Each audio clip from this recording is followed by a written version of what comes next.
이번 시간엔 과세 거래에 대해서 알아보도록 하겠습니다. 과세, 부가세가 부가 있는 거래를 과세 거래라고 합니다. 그러니까 과세 거래가 되시면 부가세란 세금을 납부하셔야 됩니다. 그 과세 거래는 크게 세 가지가 있는데 첫 번째는 재화의 공급, 두 번째는 용역의 공급, 세 번째는 재화의 수입.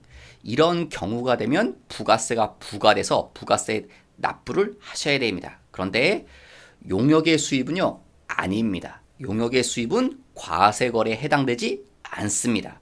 그래서 시험에 아주 단순하게 나오시면요, 이거 물어봅니다. 질문이. 다음 중 과세 거래가 아닌 것은, 그리고 보기를 4개 냅니다. 그래서 정답은 용역의 수입이 될 겁니다. 왠지 이 말 구성 보시면 재화의 공급, 용역의 공급이 있고 재화의 수입이 있으니까 용역의 수입이 있어야 될 것 같잖아요. 용역의 수입은 써 있지 않습니다. 그래서 과세 거래가 아니라는 거. 그 다음 재화의 공급에서 보시면 먼저 재화는요 주로 눈에 보입니다. 그래서 이런 것들, 유형적 물건, 이런 건 재화로 들어갑니다. 그 다음에 전기나 가스, 열, 이런 것도 재화의 종류로 봅니다. 그 다음 권리도. 근데 보통 이제 재화는 눈에 보이지, 형태가 있어서 주로 눈에 보이는데 이런 것들은 형태가 없거든요. 눈에 안 보이지만 재화로 봅니다. 그 다음 화폐는요 재화가 아닙니다. 그래서 우리 뭐 돈이죠, 쉽게 말하면 화폐. 그래서 돈 주고 받으면 재화가 아니기 때문에 부가세가 없습니다. 돈 주고받을 때. 지분증권은 주식이죠. 주식을 사거나 팔 때 주식이 재화가 아니기 때문에 주식에 대해서는 부가세가 붙지 않습니다. 채무증권 마찬가지로 지분증권 주식하고 똑같이 재화로 보지 않아서 부가세가 과세되지 않습니다. 그 다음 상품권은요 재화가 아닙니다. 여러분 재무회계할 때 상품권은 그냥 뭐라고요? 돈만 미리 받고 물건 교환할 수 있는 권리를 그걸 종이 쪼가리로 주는 거라고 그랬죠. 그래서 상품권을 팔 때는 물건을 파는 게 아니라는 거. 그래서 상품권은요 재화가 아니기 때문에 과세되지 않습니다. 그런데 단 상품권이 뭐냐면 교환되면, 물건하고 교환될 때 그때 부가세는 생깁니다. 그때는 물건을 판 걸로 보기 때문에. 예를 들어서 이렇게 백화점이 상품권 10만 원짜리를 팝니다. A라는 사람한테. 그러면 이때 이 순간엔 부가세 10%니까 만 원이겠죠. 부가세 있다 없다? 없습니다. 상품권을 파는 자체는 부가세가 없고요. 이건 공급이 아니기 때문에. 그다음에 A라는 사람이 보통 상품권 사면 누구한테 선물 주잖아요. 이렇게 B라는 사람한테 선물로 주면 B라는 사람이 이 상품권을 가지고 이제 백화점에 오겠죠. 와서 물건을 가져갑니다. 그리고 상품권을 주죠. 그러면 백화점 입장에선 이 순간에 물건을 판 겁니다. 그러면 이 순간에 10만 원짜리 물건을 팔았다고 봐서 이 순간에는 부가세가 생긴다는 소리입니다. 그러니까 상품권을 팔 때가 아니라 상품권이 물건하고 교환되면 그때는 재화의 공급이 돼서 부가세가 생깁니다. 과세됩니다. 그 다음 창고증권, 선화증권. 창고증권, 선화증권은 예를 들면 창고증권은요 여기 창고업자들이 있습니다. 창고업자들은요 하는 일이 뭐냐면 이렇게 창고를 지어놓고요 물건을 보관해 줍니다. 그리고 돈을 받는 겁니다. 그리고 A라는 사람이 이렇게 여기다 물건을 보관하고요. 그리고 창고업자는 A한테 보관료라는 걸 받는 거죠. 그리고 대가로 이 사람한테 종이를 줍니다. 서류를. 그게 창고증권입니다. 왜 이걸 주냐면 창고업자가 이 물건의 소유주가 누군지 일일이 다 기억할 수가 없죠. 그래서 증빙 서류로 주는 겁니다. 그럼 나중에 저 창고증권을 들고 오면 저기 창고업자는 그 물건을 주는 겁니다. 창고업자. 그래서 A라는 사람이 이 창고증권을 이제 가지고 있겠죠. 그래서 B라는 사람한테 팝니다. 뭘요? 창고증권을 팔면 돈 받고 파는 겁니다. 그러면 뭘 파는 거냐면 A라는 사람은 이제 물건을 찾을 수가 없는 겁니다.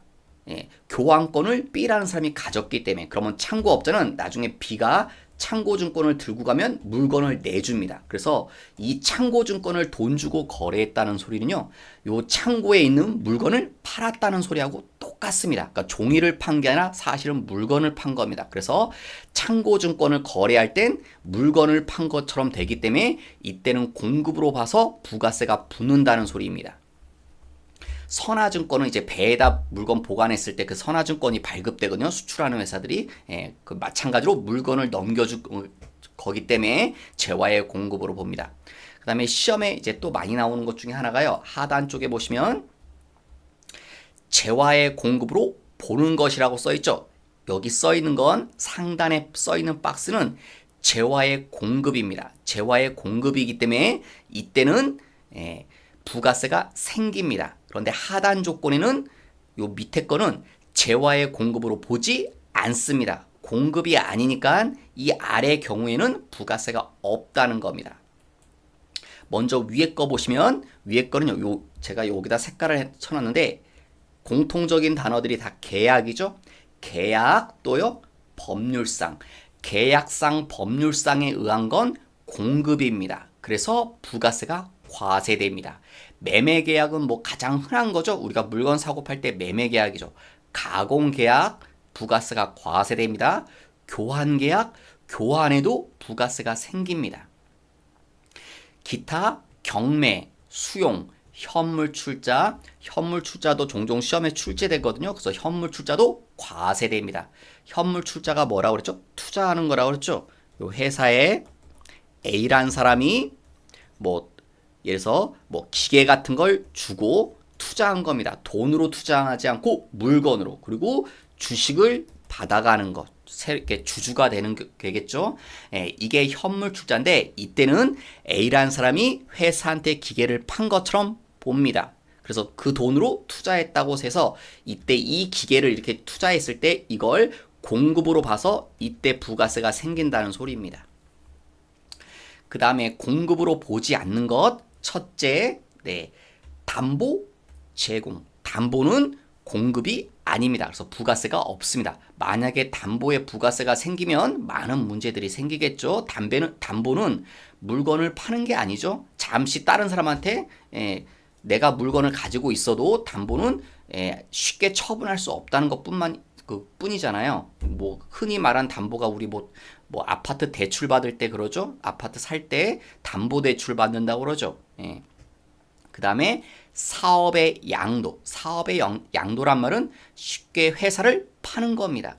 그때 공급입니다. 원칙은. 그런데 요 말이 있어야 됩니다. 아마 실무하시는 분들은 이 말을 가끔 들으실지 모르겠습니다. 포괄적이어야 됩니다. A라는 사람이 이렇게 식당이라는 사업을 운영하다가 B라는 사람한테 이 식당을 파는 겁니다. 팔 때요. 모든 권리와 의무를 다 넘겨야 됩니다. 그때는 공급으로 보지 않습니다. 그러니까 모든 걸 다 안 넘기게 되면 예를 들어서 A라는 사람이 식당을 하는데요. 식당 하다 보면 자재 같은 거 있지 않겠습니까? 예를 들어서 부엌에 이렇게 냉장고가 있었습니다. 좋은 냉장고. 그래서 A라는 사람이 B라는 사람한테 식당을 팔 때 요 냉장고는 내가 마음에 들어. 그래서 요 냉장고는 빼고 나머지만 이렇게 B라는 사람한테 넘겼다는 거예요. 그때는 포괄적이 아닙니다. 그때는 부가세가 과세됩니다. 그때는 공급이 되는 겁니다. 그래서 넘길 때는 다 넘겨야 됩니다. 사업과 관련된 거, 식당 사업에 관련됐던 건 통째로 넘기셔야 됩니다. 그게 포괄적이란 말입니다. 그 다음 조세물납. 조세물납은요. 세금을 물건으로 낸다는 겁니다. 그때는 과세하지 않습니다. 그 다음 공매 및 경매. 그런데 여러분 여기 공매 및 경매 보실 때 여기도 경매가 있었죠? 위에 거는 공급이라고 그랬죠. 그래서 경매는 공급입니다. 그런데 밑에 있는 경매는요. 공매나 경매는 앞에 이렇게 법 이름이 써 있습니다. 그때는 공급으로 보지 않습니다. 부가세가 생기지 않는다는 겁니다. 그러니까 이 위에 있는 경매는요, 이건 자발적인 겁니다. 우리 가끔 그림 같은 거 경매 얼마에 경매됐다 뉴스에서 가끔 들으시죠. 그럴 땐 부가세가 생기는 거고요. 이런 경매는 내가 원한 게 아니죠. 원한 게 아니라 법에 의해서 사실상 강제적으로 경매당하는 겁니다. 그때는 과세하지 않습니다. 공고로 보지 않아서. 그다음에 요 밑에 건 뭐 그렇게 시험에 자주 뭐 중요한 건 아니고요. 시험적으로. 그다음에 철거 조건의 수용이라고 그랬죠. 수용도 원래는 공급인데 이런 경우 뭐예요? 주로 법에 막 이렇게 써 있죠. 그러니까 이것도 강제 수용당하는 겁니다. 그러니까 여러분 가끔 뭐 이렇게 뭐 지역 개발한다고 이렇게 그 지역 개발하려면 그 지역에 있는 사람들을 다 내보내야 되잖아요. 건물 같은 거 철거해야 되고. 그러면 그 사람들한테 보상을 해줘야 되거든요. 그때 그런 보상을 함에 있어서 그렇게 법에 의한 수용은 공급으로 보지 않겠다는 겁니다. 왜냐면 그 뉴스 보시면 잘 아시죠, 여러분? 막 강제로 철거하려고 그러면 막 못 나가게 했다고 막 그러시잖아요. 그래서 거기에다 두고 과세를 하게 되면 여러 가지 문제가 더 생기겠죠. 그래서 그때는 과세하지 않겠다는 겁니다. 위에 거랑 아래 거 시험에 좀 비교적 잘 나옵니다. 시험에 뭐 다음 중 재화의 공급으로 보는 것, 보지 않는 것 그렇게 출제가 되니까 위에 거랑 아래 거 구별해 주셔서 잘 보시기 바랍니다. 다음 페이지 보시면 용역의 공급, 재화의 공급 다음에 용역의 공급이 있었죠. 용역의 공급. 자, 용역은요 이런 업종들입니다. 그래서 건설업이 가장 대표적인 용역입니다. 그래서 아예 표현을 이런 식으로 익히십시오. 건설 용역, 음식 용역, 임대 용역 이런 것들은 용역의 공급이 돼서 과세가 이루어집니다. 그런데 아래쪽에 전, 답, 논밭이죠. 논밭, 과수원, 용지, 염전, 뭐는요? 임대업은 용역이 아닙니다. 여러분 여기 임대업은 빌려주는 건 용역입니다. 그래서 빌려줘도 부가세가 생깁니다. 그런데 이런 것들을 빌려줄 땐 과세하지 않겠다는 겁니다. 왜냐하면 생각을 해보시면 알 수 있는데 여러분 이렇게 논이 내가 주인입니다. 내가 이렇게 논을 가지고 있어요. 근데 이걸 빌려준대요. 임대라는 말이 돈 받고 빌려주는 거죠. 누구한테 빌려주겠습니까? 논을 누가 빌려갈까요? 당연히 이런 분들이 빌려가겠죠. 농민분들이. 근데 만약에 여기다가 과세를 하게 되면 여기에 부가세가 생겨버리겠죠. 그러면 농민분들이 돈을 더 줘야 되죠. 임대료뿐만 아니라 부가세까지 같이 주인한테 줘야 됩니다. 그러면 농민 입장에서 보면 나중에 여기서 재배를 하신 다음에 이제 우리들한테 뭐 농산물 같은 걸 팔겠죠. 팔 때 어떻게 팔아야 됩니까? 돈을 더 많이 받고 팔아야 됩니다. 왜? 세금을 부담한 게 있으니까 그것까지 감안해서 팔아야 뭐 마진이 남을 거잖아요. 그러니까 이렇게 되면 농수산물 가격이 올라갑니다. 그래서 과세하지 않는 겁니다. 이런 경우는. 그래야 농산물 가격이 안정화가 되니까.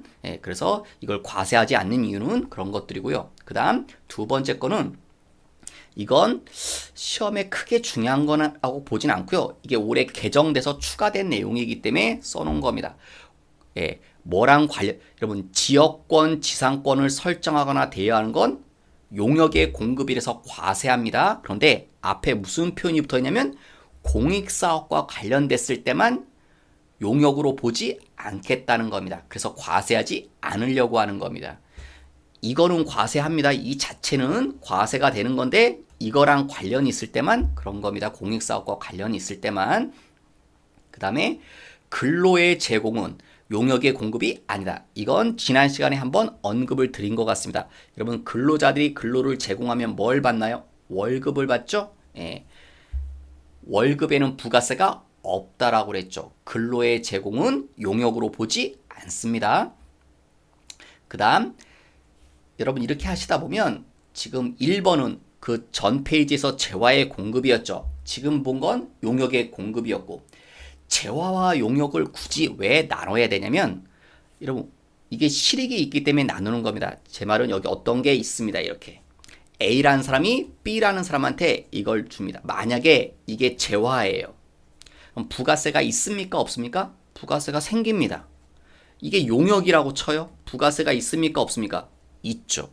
그러면 이런 말이 되잖아요. 아니 이게 재화든 용역이든 뭐가 중요해? A가 B한테 넘기면 둘 다 부가세 내야 되는데 그러니까 이걸 재화랑 용역이랑 구별할 이유가 없죠. 그래서 구별할 이유가 생기는데 그게 언제냐면 지금 케이스입니다. 이럴 땐 재화나 용역으로 구별하시는 게 필요하다는 소리입니다. 먼저 이 밑에 걸 잠깐 먼저 볼게요. 왜 재화하고 용역으로 나누는 게 필요한지 여기 써놨죠. 재화와 용역으로 나누는 게 실익이 있을 때가 있다. 이게 왜 재화가 중요하고 용역이 중요한지 이게 실익이 생길 때가 있다는 겁니다. 언제냐면 주로 무상 공급, 무상은 공짜죠. 저가 공급은 싸게, 저가는 싸게란 뜻이잖아요. 만약에 재화라면 재화를 싸게 팔아요. 그때는 공급이다 아니다? 공급입니다. 부가세가 생깁니다.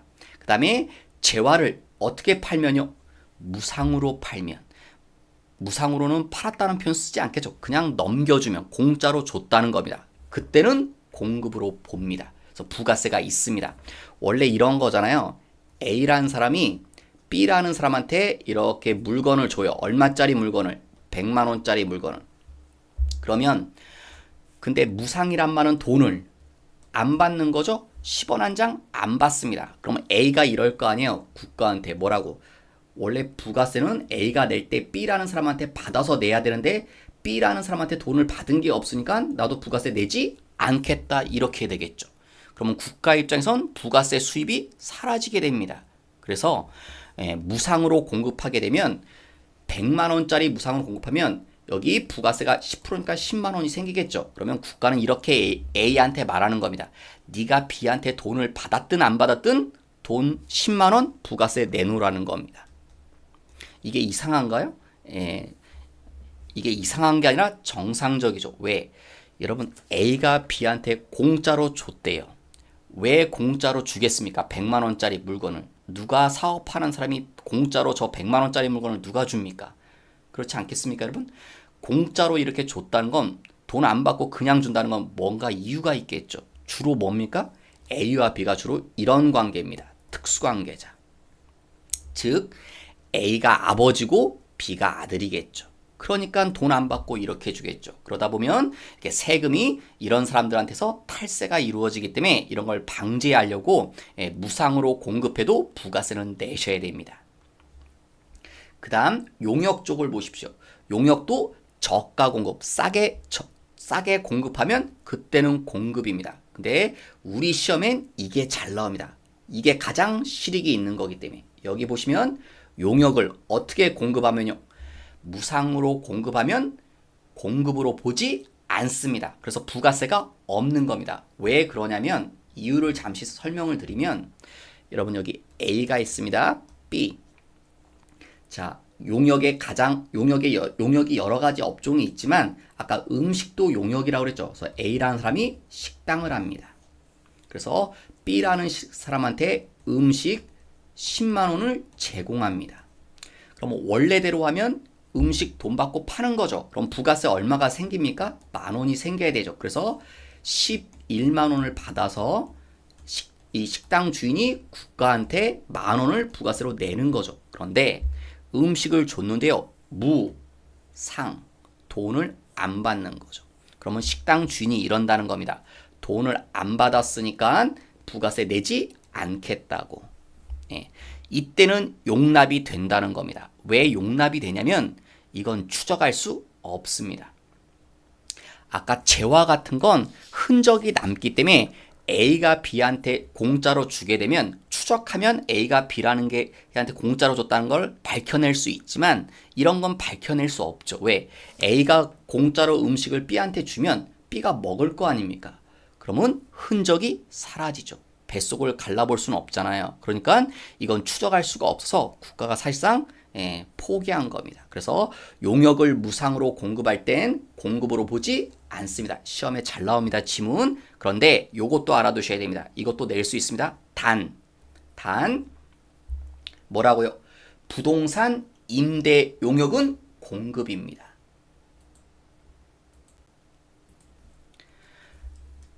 특수 관계자한테 조건이 두 개입니다. 용역의 무상 공급은 공급이 아닌데 특수 관계자한테 부동산을 임대 용역할 땐 무상으로 임대 용역할 땐 공급으로 봅니다. 자, 여기 A라는 사람이 건물주입니다. A라는 사람이 건물주. 그러면 이걸 B라는 사람한테 공급한다고.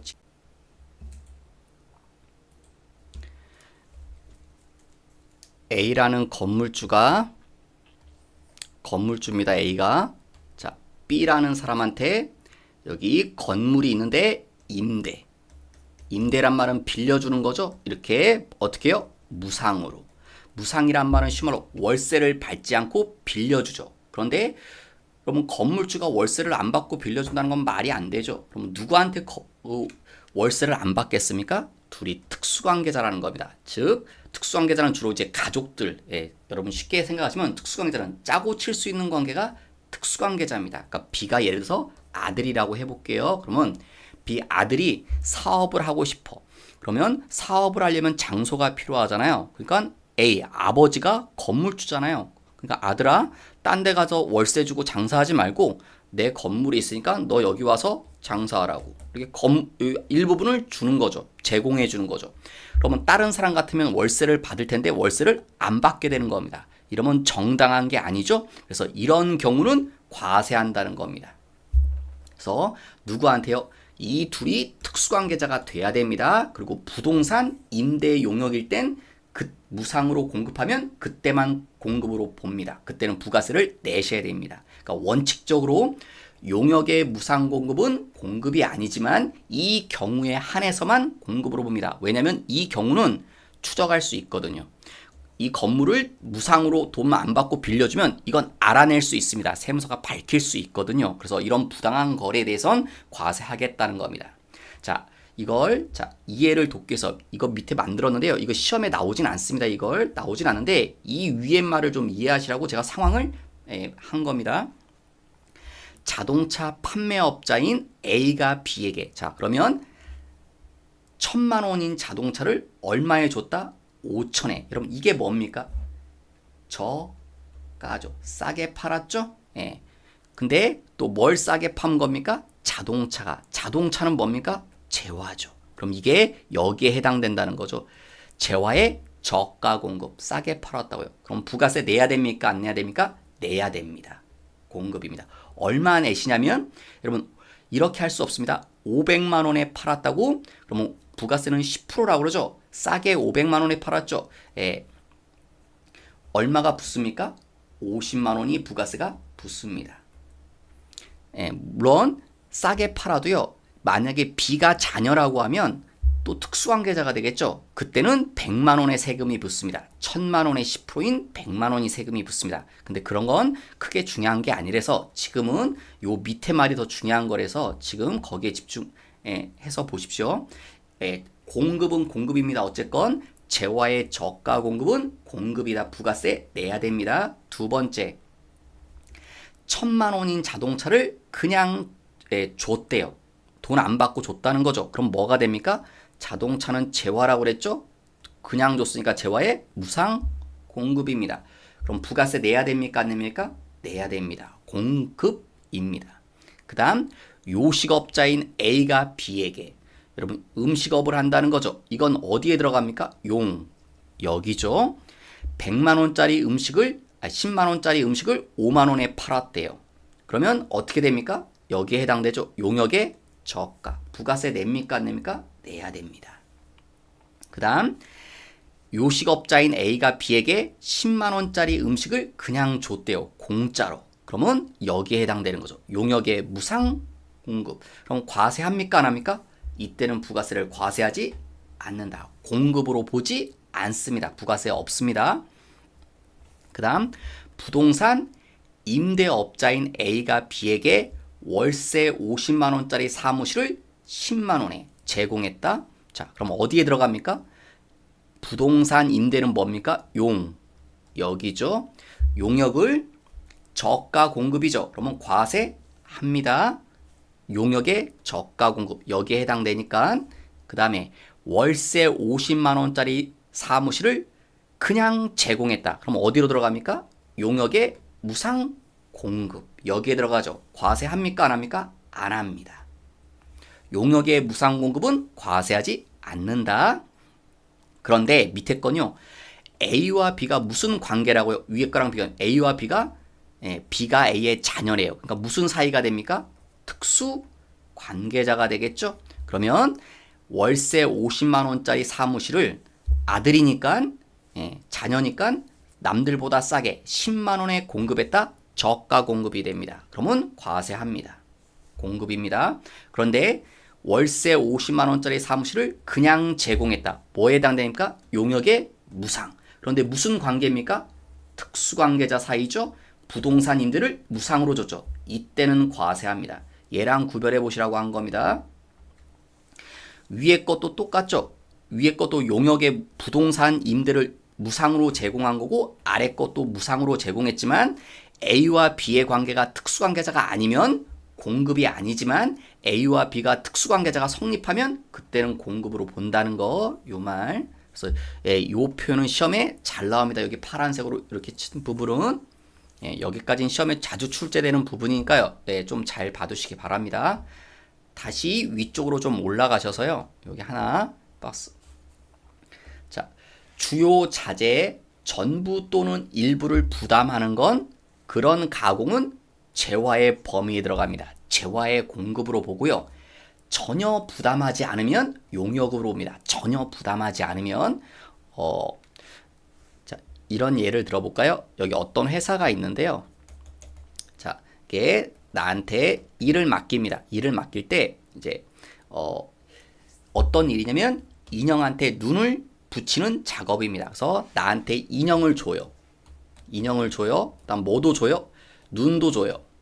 그 다음 본드도 줘요. 그럼 나는 뭐만 하면 되는 겁니까? 나는 얘한테 그걸 다 받아서 붙이기만 하면 되겠죠. 본드로 발라서 눈을 인형한테 붙여서 다시 얘한테 주고 나는 일한 대가로 돈을 받으면 되겠죠. 자, 이거 재화입니까? 용역입니까? 용역입니다. 왜 용역입니까? 나는 어떤 자재도 부담하지 않았죠. 그냥 일만 해준 거죠. 그러면 용역의 범위로 들어가는 겁니다. 그런데 회사가 이번엔 인형을 줍니다. 나한테 눈도 줬습니다. 근데 본드는 주지 않아요. 뭐 하래요? 나더러 본드는 사서 붙이래요. 그러면 그때는 어떻게 됩니까? 내가 본드를 사와야 되죠? 그럼 내가 일부를 부담한 거죠. 자재의 일부를 부담했다고요. 그럴 땐 재화의 범위에 들어가게 되는 겁니다. 그런데 하나 또 참고하실 건 건설업일 땐. 건설업일 때는요. 여러분 아까 자재를 조금이라도 부담하면 뭐로 본다고 그랬어요? 재화라고 하지만 건설업일 땐 자재를 부담하든 부담하지 않든 무조건 용역으로 봅니다. 그래서 제가 처음에도 얘기했지만 이렇게 표현을 익히시는 게 낫습니다. 건설 용역이라고. 건설은 무조건 용역입니다. 재화로 보지 않고. 그 다음 특허권을 양도. 돈 받고 판다는 소리죠. 특허권을 양도하는 거. 그때는 재화로 보는 거고 특허권을 파는 게 아니죠. 대여. 돈 받고 빌려줄 땐 이때는 용역의 공급으로 봅니다. 용역의 범주로 봅니다. 자, 그 다음 맨 밑으로 가서 재화의 수입. 수입이란 말은 다 아시죠? 재화 수입. 재화 수입은요. 뭐 외국으로부터 우리나라에 들어온 물건 당연히 우리가 기억은 어려운 말이 아니죠. 우리가 흔히 하는 수입이니까 저게. 그 다음에 수출 신고가 수리된 물품 이것도 수입입니다. 니은은 무슨 얘기냐면 자 여기 한국에 회사가 있습니다. 우리나라 회사인데 자 수출하려고 그래요. 해국으로. 그러면 배에다 짐을 뭐 합니까? 실어야겠죠. 실었어요. 그럼 뭐가 배에다 짐 싣는 걸 보고 뭐라고 합니까? 선적이라고 합니다. 세법상 여러분 선적 배에다 짐 실으면 수출입니다. 여러분 우리가 흔히 생각하는 수출은 그냥 이렇게 해외로 물건이 나가야 되잖아요. 근데 지금 물건이 나가지 않았습니다. 그냥 배에다 짐만 실었다고요. 그렇지만 수출로 봅니다. 그런데 이럴 수 있죠. 배에다 짐까지 다 실었어. 해외로 수출하려고. 그런데 뭐 미국으로 수출하려고 이랬는데 둘이 나중에 뭐가 합의가 잘 안 돼서 야 뭐 이제 계약이 허지부지 깨질 수가 있겠죠. 그래서 도로 짐 내려 이럴 수 있잖아요. 물건 안 보내고 하려다가 일이 뭐 잘못돼서 물건 내려. 그러면 뭐로 본다 여러분? 이 순간에 수입으로 본다는 겁니다. 그러니까 우리가 생각하는 거랑 틀리죠, 여러분? 수출, 쉽게 생각하면 수출 되려다 말았죠. 예, 근데 수입으로 본다는 겁니다. 그럼 이게 왜 중요하냐면 여러분 수입으로 본다며 그럼 이때 부가세가 생깁니다. 예, 부가세가 생깁니다, 여러분. 이게 우리가 흔히 아는 수입은 아니죠. 예, 그러니까 선적했다가 도로 내리면 이런 문제가 생긴다는 겁니다. 그 다음 보세구역 얘기가 있는데 보세구역은 시험에 그렇게 자주 출제되는 건 아닌데요. 보세구역은 왜 보세구역이냐면 세금을 잠시 보류시킨다는 그런 지역입니다. 이게 여러분 뭐 수출이나 수입 같은 걸 좀 국제 무역 관계를 원활하게 위해서 보세구역을 국가에서 설정해 줍니다. 뭐 대표적으로 우리나라 뭐 마산 같은 데 가면 보세구역이 있습니다. 그러면 여기가 국외라고 치고요. 해외. 자, 여기 우리나라죠. 국내인데 여기 우리나라 일부 지역이 보세 지역이라는 겁니다. 그러면 국외에서 보세구역으로 물건이 오면 우리나라로 물건이 왔죠? 왔지만 수입으로 보지 않습니다. 그래서 뭐냐? 과세하지 않습니다. 이때 부가세가 없습니다. 원래 수입하면 부가세가 생기잖아요. 수입국 과세 원칙, 소비지국 과세 원칙. 근데 수입으로 보지 않아서 부가세가 없습니다. 그런데 언제? 이제 여기 보세구역에서 보세구역 아닌 지역으로 이렇게 빠져나올 때, 요 두 번째는 그 얘기입니다. 보세구역에서 보세구역 아닌 지역으로 이렇게 빠져나올 때, 이 순간이 뭐냐? 수입된 걸로 본다는 겁니다. 이때. 그래서 그때 부가세를 과세합니다. 그 다음, 세 번째 거는요, 만약에 여러분 여기가 보세구역이 아니죠. 보세구역이 아닌 지역에서 보세구역으로 물건이 들어가면 그때 과세합니다. 부가세가 생깁니다. 그 다음, 마지막 건 보세구역 어디서요? 보세구역 안에서 물건이 이동되면 그때는 과세합니다. 그래서 이때만 과세하지 않습니다. 해외에서 보세구역으로 들어올 때는 이때는 과세하지 않는다는 거.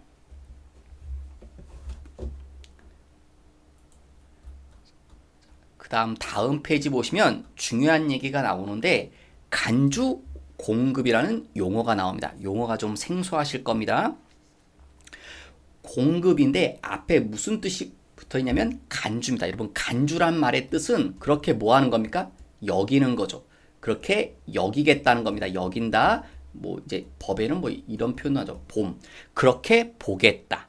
그렇게 간주입니다. 그러니까 사실은 그 행동이 아닌데 그렇게 한 것처럼 보겠다는 겁니다. 그게 간주입니다. 예를 들어서 회사가요. 이럴 수 있겠죠. 회사가 직원이 있는데 네, 앞으로 회사가 이런 말 합니다. 자, 지각하면 늦잠 잔 것으로 간주하겠다. 그럼 이 말이 무엇이냐면 여러분 직원이 실제로 늦잠 자서 회사에 늦게 출근할 수도 있겠죠. 그런데 그렇지 않은 경우도 있죠, 여러분. 얼마 전에 눈이 갑자기 와가지고 사람들 엄청 많이 지각했습니다. 그러니까 이 직원은 늦게 일어나는 게 아니라 일찍 일어났어요. 일찍 일어나서 회사에 출근하는데 눈이 많이 와서 폭설이 내려가지고 차가 밀려갖고 지각할 수 있어요. 그러면 근데도 회사는 뭐라고 합니까? 지각했죠. 지각하면 사실은 폭설인데 차 막힌 거 그게 아니라 무조건 넌 뭐다? 늦잠 잔 거예요. 이렇게 여기겠다. 이렇게 생각하겠다는 소리입니다. 사실은 늦잠 안 잤는데요. 차가 밀려서 그런 건데요. 아니요. 그냥 지각했다는 사실이 곧 늦잠 잔 거랍니다. 그게 간주의 뜻입니다. 그러니까 간주는 되게 강력한 표현입니다. 간주란 말은 사실관계를 따지지 않겠다는 거거든요. 그냥 무조건 그렇게 여기겠다는 겁니다. 자, 재화의 간주 공급. 자, 크게 공급은요. 유상 공급이 있고 무상 공급이 있습니다. 유상이란 말은 돈 받고 유상이 대가가 있다는 소리죠. 그래서 그게 다른 말로 실질 공급입니다. 대부분은 이런 게 많죠. 이렇게 유상 공급이. 근데 무상 공급, 돈이 오고 가지 않습니다. 그러면 그걸 뭐로 봐서? 간주 공급으로 봐서 과세하겠다는 겁니다. 왜 이런 얘기가 나온 거냐면 A가 B한테 물건을 이렇게 주는데 100만 원짜리 물건을 줬어요. 그럼 부가세가 얼마가 생깁니까? 10만 원이. 근데 무상이면 B가 A한테 돈을 주지 않는다는 소리잖아요. 그러면 이게 무상 공급이 되면 국가는요 A한테 얼마? 부가세 10만 원을 내놓으란 소리입니다. A가 B한테 당연히 10만 원 못 받았겠죠? 무상이니까. 그런데 내야 됩니다. 그게 무상 공급이라는 소리입니다. 왜냐면 이게 부가세 흐름이 끊깁니다. 우리나라 부가세는 최종 소비자가 내는 원칙이고 전 단계 세액공제법 제도를 취하기 때문에 이 무상 공급이 그걸 실현시키려고 나온 겁니다. 이 간주 공급에는 크게 네 가지가 있습니다. 첫 번째 뭐다? 자가 공급.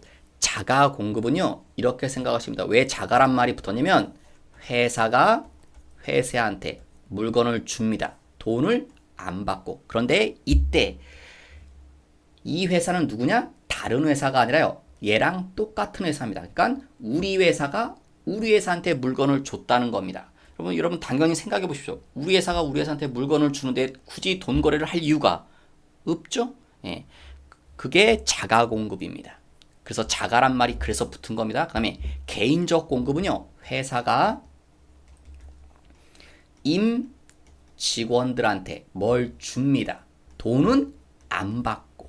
그걸 개인적 공급이라고 합니다. 여러분, 개인적 공급은 가장 대표적인 예가 이런 거죠. 명절 때. 여러분도 회사 다니시면 명절 때 회사가 직원들한테 뭐 이렇게 선물 세트, 뭐 참치 세트라도 하나 주지 않나요? 그때 이런 말 하지 않죠. 회사가 참치 세트 선물로 주면서 저희 돈 내나 이런 말 하지 않죠. 그러면 아무도 안 받겠다고 그러겠죠. 예, 이런 게 개인적 공급입니다. 사업상 증여는요, 회사가 다른 회사한테, 거래처라고 하죠. 다른 회사면 거래처한테 줍니다. 그리고 돈은 안 받고. 이런 게 사업상 증여입니다.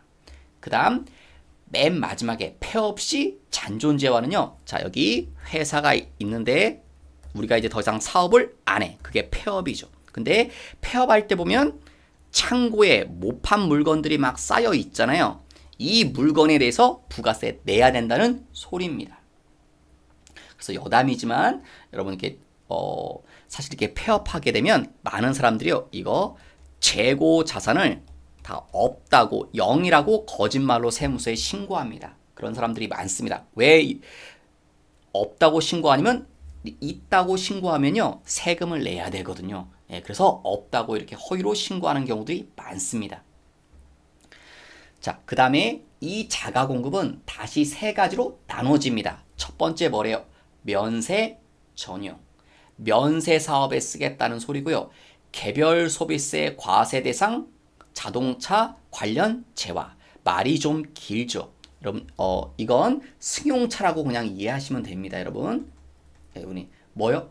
2차 빼고 경차 제외한 승용차를 얘기하는 겁니다. 그러니까 흔히들 뭐 이제 길거리 가면 승용차들 보죠. 뭐 아반떼, 뭐 제네시스, 뭐 그랜저, 그런 승용차들이 개별 소비세 과세 대상 승용차입니다. 누구 빼고요? 경차 빼고. 경차는 뭐 모닝, 스파크, 경차라고 하죠. 그런 차 빼고. 그 다음에 판매 목적상 타사업장 반출, 직매장 반출이죠. 이런 것들은 자가공급 중에 하나입니다. 그러니까 이 세 개는 좀 쪼개면 자가공급 중에 하나인 거고, 그래서 여러분은 저는 일단 이렇게 여기서 좀 간주 공급에 대해서 여러 가지 사례를 드리고 좀 설명을 할까 하다 그러면 더 머리가 아플 것 같아서 저는 이렇게, 여러분 일단 용어라도 익히십시오. 뭘요? 간주 공급은 몇 가지가 있다? 넷. 크게 네 가지 있다는 거. 그 다음에 자가 공급은 다시 몇 개? 세 개. 이거라도 일단 알아두시기 바랍니다. 용어라도 일단 외우십시오. 그리고 자가 공급은 쉬운 말로 회사가 우리 회사한테, 그냥 회사가 임직원한테, 그냥 회사가 거래처한테 사업상 증여 그냥 준다. 폐업 시 잔존자는 문 닫을 때 못 판 물건, 그래도 세금 내야 된다는 거. 이런 기본적인 개념이라도 용어라도 일단 익히십시오. 여러분, 이 간주 공급이 처음에 부가세 배울 때 어려운 부분 중에 하나입니다. 이해하기. 나는 간주 공급이 잘 이해가 된다. 그러면 사실 부가세는 어느 정도 공부가 끝난 겁니다, 여러분.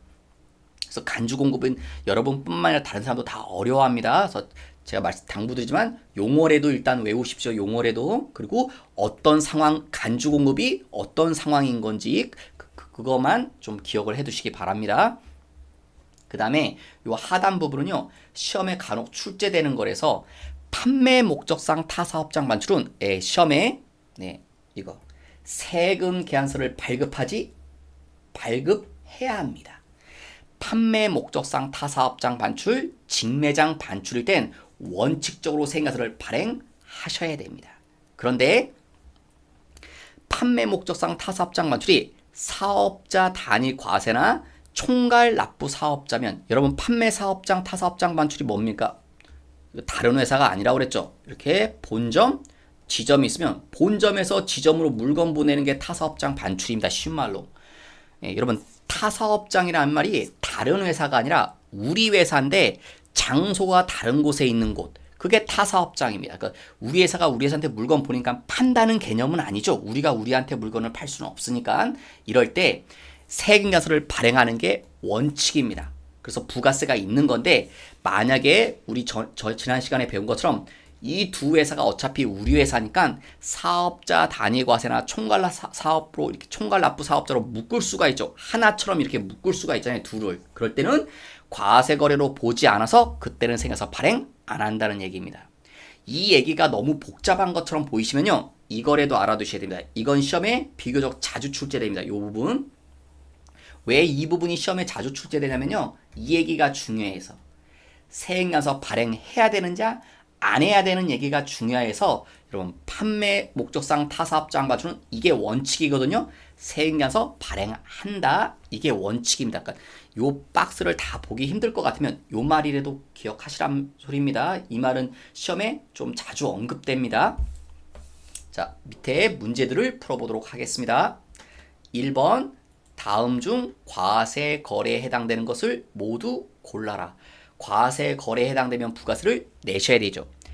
재화의 수입, 재화의 공급, 용역의 공급, 또요 재화의 수입. 용역의 수입은 들어가지 않죠. 그러니까 나는 빠져야겠죠. 그럼 답 벌써 나왔네요. 나는 안 되니까 다 안 되죠, 이거. 그래서 답은 1번이죠. 용역의 무상 공급은 과세합니까, 안 합니까? 원칙적으로 과세하지 않죠. 근데 이거 예외적으로 예외가 하나 있죠. 예외는 언제입니까? 특수 관계자 사이에 뭐를요? 부동산 임대 용역을 무상으로 제공하면 그때는 과세하죠. 예외적으로, 원칙적으로는 과세하지 않고. 근로의 제공, 월급에는 부가세가 없다라고 했죠. 2번, 다음 중 거래 징수 내용으로 틀린 것은? 이건 지난 시간에 문제 풀었던 건데 다시 한번 보려고. 거래 징수로. 자, 공급하는 사업자가 뭐라고요? 과세 사업자다. 공급자가 누구라고요? 물건 파는 사람. 물건 사는 사람은 공급 받는 자. 이 사람이 누구라고요? 과세 사업자다. 그럼 부가세 내야 됩니까, 안 냅니까? 이 사람이 과세사업자는 건 파는 물건이 과세라고 그랬죠. 그럼 부가세가 생긴다고 그랬죠. 그래서 4번이 오답이었죠. 지난 시간에 풀어봤는데 제 생각엔 이걸 다시 풀어본 이유는 좀 이 부가세 기본적인 걸 좀 다시 한번 되새기라고 풀어본 겁니다. 그렇죠. 공급받는 자가 누구인지 중요한 게 아니라 그렇죠. 얘가 과세사업자나 면세사업자 그런 건 중요하지 않습니다. 얘에 따라서 과세 여부가 결정되는 거지. 공급자가 과세사업자면 과세, 공급자가 면세사업자면 물건 파는 사람이 면세 물건을 팔면 그때는 부가세가 없는 거고, 물건 파는 사람이 과세 물건을 팔면 그때 부가세가 있는 거고. 3번, 용역의 공급으로 과세되지 않는 것. 고용 근로를 제공하면 과세하지 않죠. 네, 1번 맞네요. 2번은요. 특수관계가 있죠. 부동산 임대를 무상으로. 이 경우는 과세하죠. 예외적으로. 그 다음 3번은요. 전혀 부담하지 않냐고. 자재를 전혀 부담하지 않으면 이건 답이 뭡니까, 여러분? 용역의 공급이죠. 전혀 부담하지 않았으니까 용역의 공급에 해당되죠. 네 번째, 여러분 건설은요. 건설은 부담하든 부담하지 않든 이런 거 따지지 않고 무조건 뭐로 본다? 용역의 공급으로 본다. 그래서 4번도 용역의 공급이네요. 다음 페이지 넘어가서 4번 간주 공급으로 볼 수 없는 것 용어 익히시라고 그랬죠 여러분. 용어 첫 번째보다 자가 공급, 두 번째 개인적 공급, 개인적 공급이 여기 있네요. 그 다음 사업상 증여, 폐업 시 잔존재화, 이 네 가지죠. 폐업 시 잔존재화 용어 여기 또 있네요. 자가 공급, 개인적 공급, 사업상 증여, 폐업 시 잔존재화.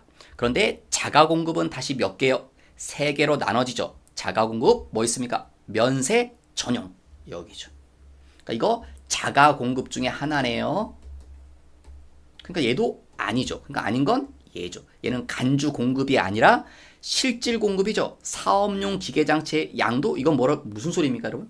내가 사업에 쓰던 우리 회사 공장에 있던 기계를 양도 팔았다는 소리죠. 그럼 이건 자가 공급일 이유가 없죠. 여러분 간주 공급은 이게 없는 거예요. 대가가 없는 거. 이건 대가가 있죠. 유상. 그러니까 이건 간주 공급이 될 수 없죠. 돈 받고 팔았다는 소리거든요. 5번 과세 대상 거래에 해당되는 것 재화의 수입 과세 거래죠. 용역의 수입은 아니다. 그다음에 권리의 양도 이것 위에 나왔죠. 뭐 예드린 거 특허권을 파는 거 특허권을 대여하는 거 권리란 게 그런 거죠. 그 가정 특허권 같은 거 양도하면 팔았다는 거죠. 그럼 뭡니까 이건? 재화의 공급이었죠. 그러니까 부가세 내야 됩니다. 세 번째 특수관계 없는 자에게 부동산 임대를 무상인데 특수관계 있다 없다? 없다. 이러면 공급이 아니죠. 언제만? 특수관계도 있어야 되죠. 여러분 특수관계 있는 자에게 부동산을 임대하면 그때가 공급이죠. 네 번째 국가의 무상으로 공급하는 자 이거 당연히 공급이 아니죠. 왜? 여러분 이게 뭡니까? 쉬운 말로 한마디로 국가 등의 무상으로 무상은 돈 안 받고 줘. 내가 돈 안 받고 국가한테 줬다고요. 그냥 그걸 뭐라고 합니까? 우리 이거 한 거죠. 쉬운 말로 기부. 여러분 내가 국가에 기부했어요. 근데 이거 상식으로 생각해 보시면 내가 국가에 기부하는데 국가가 나한테 부가세라는 세금을 내래요. 내가 기껏 생각해서 국가한테 기부했는데 국가가 나한테 부가세라는 세금을 내라고 하면 기부하겠습니까? 안 하겠습니까? 아무도 기부를 안 하죠. 그러니까 부가세를 과세할 수가 없죠. 그럼 기부를 아무도 안 할 테니까. 그래서 나는 당연히 과세 대상이 될 수 없습니다, 여러분. 그래서 되는 건 가나 2번이 정답입니다. 네, 이번 시간 여기서 마치도록 하겠습니다.